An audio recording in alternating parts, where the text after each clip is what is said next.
Exercise 171. Ready? Start.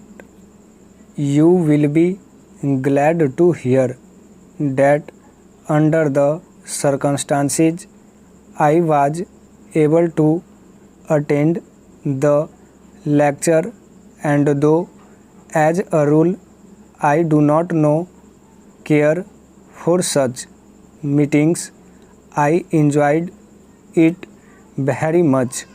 Indeed, having regard to the subject, I think there ought to have been a much larger audience, but some who ought to have known about it pleaded ignorance in justification of their absence.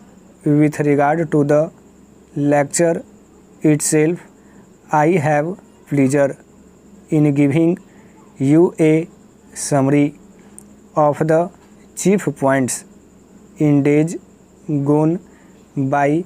According to the lecturer, it appears to have been the rule rather than the expectation to walk as much as possible and only to ride when it was absolutely necessary, notwithstanding the fact that longer hours were worked than now at the present day.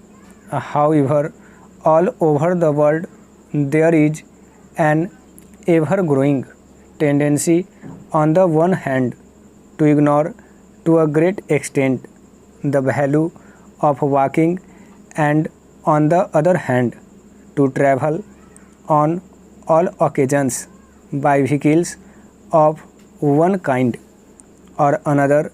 Unfortunately, as the speaker truly observed, city life of today necessitates the use of rapid means of locomotion, but there is no reason why people should, as a matter of course, spend their leisurely weekend or their annual holding scoring the countryside in a motor or rushing across great stretches of country in a train stop.